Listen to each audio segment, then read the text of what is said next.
দেখুন, এগুলো কপালের দোষ।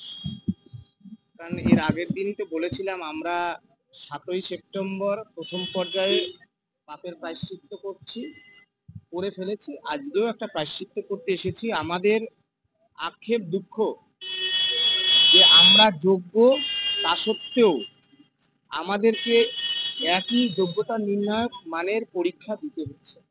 আমরা এই সিস্টেমের শিকার। দুর্নীতির ভয়াবহ যে রূপ, তার যে কুপ্রভাব সমাজে, সেটা আমাদের উপর দিয়ে যাচ্ছে। এখন আমরা যাব কোথায়? সেজন্য পরীক্ষা নামক যে পদ্ধতি, সেই পদ্ধতির মধ্য দিয়ে অংশগ্রহণ করার চেষ্টা করছি। আমরা যেহেতু আমি এমএসসি আছে আমার জুলজির উপরে, তো এটা আমরা পরীক্ষায় বসতে পারতাম, আগের বারও পেরেছি। দু জায়গায় বসার সুযোগ আছে মহামান্য সুপ্রিম কোর্টের নির্দেশে, এবং এসএসসিরও রুলসে আছে, তাই দু জায়গায় আমরা সেই বসলাম পরীক্ষায়।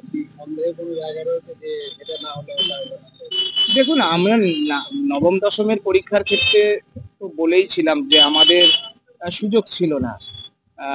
তো আমাদের কাছে নবম দশম এবং একাদশ দ্বাদশ পরীক্ষায় বসার সুযোগ আছে, তাই আমরা বসলাম, চেষ্টা করছি। তারা মাঠে ময়দানে লড়াই আন্দোলন সংগঠিত করুক, যাতে মাননীয় মুখ্যমন্ত্রী যে ভ্যাকেন্সি বৃদ্ধির কথা বলছেন, সেই ভ্যাকেন্সি যাতে বৃদ্ধি পায়, সেই দাবিতে তারা যেন আপসীন লড়াইয়ে থাকে।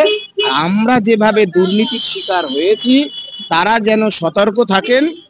দুর্নীতির বিরুদ্ধে প্রথম দিন থেকে আগাগোড়া লড়াইয়ে যেন তারা মাঠে ময়দানে কোর্টের লড়াইয়েও থাকেন। পরীক্ষা দেওয়ার পরই আন্দোলনের দিনক্ষণ ঠিক হবে, কারণ আমরা যোগ্য। সুপ্রিম কোর্টে অযোগ্যদের তালিকা দেওয়ার হচ্ছে নির্দেশে, এবং বেতন ফেরতের বক্তব্য আসছে। সুতরাং আমাদের যোগ্যদের তালিকাটা আমরা চাই। আমরা এসএসসি 2016 প্যানেলে যেভাবে নিজের যোগ্যতায় নিজের মেধার জোরে বলিয়ান হয়ে চাকরি পেয়েছিলাম, সেই চাকরিতে আমরা অযোগ্যদের তালিকা দিয়েছে। বাকি যারা আছে তাহলে তারা যোগ্য। এসএসসির মাননীয় চেয়ারম্যান বলছেন যে যারা বেতন পাচ্ছেন, বিদ্যালয়ে যাচ্ছেন, তারা যোগ্য। তাহলে যোগ্যদের তালিকাটা দিচ্ছে না কেন?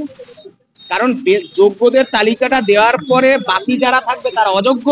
তাদেরকে সুপ্রিম কোর্ট বেতন ফেরত দেওয়া, 12% ইন্টারেস্ট সহ নির্দেশ যেমন আছে, আরো অনেক নির্দেশ আছে। সুতরাং সেজন্যই রাজ্য সরকার একটা কৌশল করে স্কুল শিক্ষা দপ্তর এসএসসি যোগ্যদের তালিকাটা দিচ্ছে। আমরা ওই যোগ্য তালিকাটা নেব। সুপ্রিম কোর্টেই তো বলছেন অযোগ্য যদি না থাকে, আমি তো কে অযোগ্য কে যোগ্য আমি তো বলতে পারছি না। এসএসসির মাননীয় চেয়ারম্যান তিনি সার্কুলার জারি করে বলে দিক এই পরীক্ষায় একজন অযোগ্য নেই, বলতে তো পারছে না। তার মানে আছে সুপ্রিম কোর্টের নির্দেশ এরা কোথায় মানছে?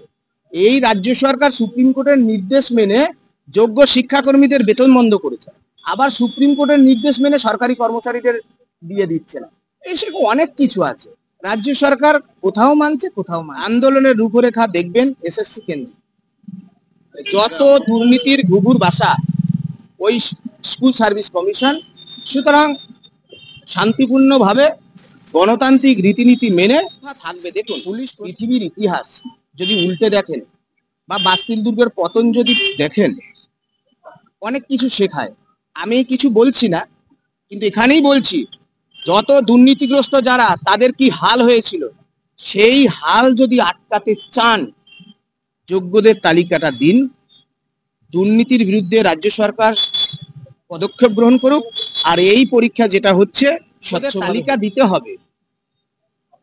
হ্যাঁ, অবশ্যই 2016 প্যানেলের যারা 7 বছর ধারাবাহিকভাবে নিজের মেধার জোরে বলিয়ান হয়ে শিক্ষকতা বা শিক্ষাকর্মীর মতো চাকরি পেয়েছিল, যারা কোনো অপরাধ করেনি, রাজ্য সরকারের দুর্নীতির জন্য তারা কেন শাস্তি ভোগ করবে?